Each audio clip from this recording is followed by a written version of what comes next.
Lezzet Olsun kanalımdan hepinize merhabalar. Hepiniz kanalıma ve mutfağıma hoş geldiniz. Bugünkü videom şöyle öksürük krizinden fazla kiloya birçok soruna çare olan doğal bir reçete hazırlayacağız. Bu pekmez ve limon karışımını hazırlayacağız.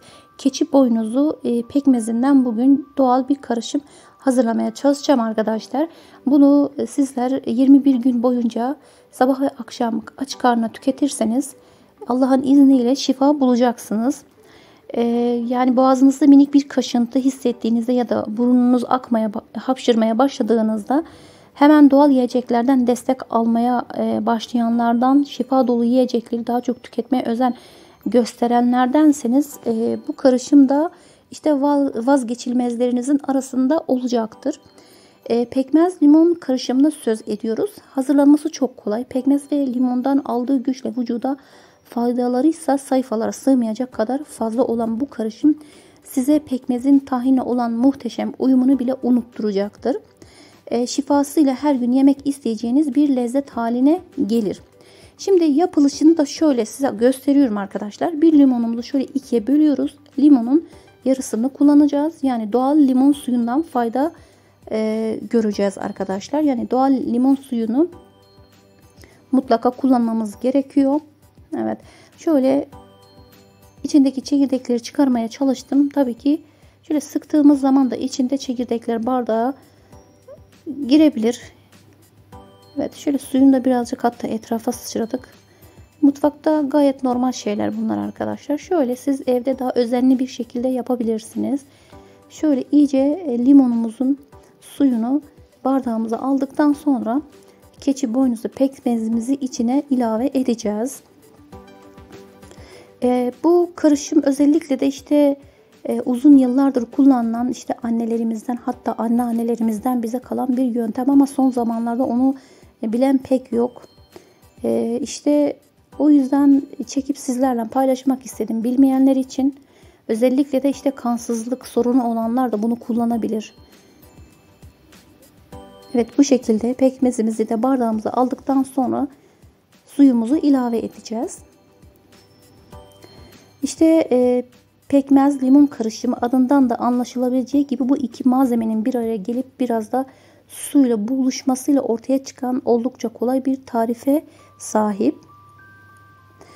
Bu karışımı önemli hale getirense öksürükten fazla kilolara birçok soruna çözüm olması. Peki bunu nasıl sağlıyor? Pekmezin içine dahil olan taze sıkılmış limon suyu hem C vitamini bakımından çok zengin. İşte yani çok zengin olduğu için içindeki antioksidan etkisini gösteriyor. Hem de pekmezin faydalarının vücuda neredeyse 10 kat daha fazla etki etmesini sağladığı söylenmektedir. Pekmez limon karışımının nasıl yapıldığını size bu şekilde göstermeye çalıştım. Evet arkadaşlar, bakın 3 yemek kaşığı pekmez kullandım. Yani bu üzüm pekmezi olabilir, keçi boynuzu, dut ya da dilediğiniz başka bir doğal pekmez de olabilir. Ben keçi boynuzu pekmezini kullandım. Yarım limonun taze sıkılmış suyu, bir su bardağı biraz da az içme suyu arkadaşlar içine kattım ve ben daha önce kaynattım. Birazcık ılık hale geldi, suyu içine ilave ettim. Siz de o şekilde yapın. Soğuk sudan uzak durun. Eğer boğazınızda bir sıkıntı varsa, soğuk algınlığınız varsa ılık şeyleri tüketmeye özen gösterin. Evet arkadaşlar, bakın. Pekmez limon karışımına nasıl yapıldığını ve uygulandığını öğrendiğimize göre gelelim bu karışımın ne işe yaradığına. Pekmez limon karışımının faydaları şöyle arkadaşlar. Size kısaca anlatayım ve videomun sonuna da yavaş yavaş geliyorum.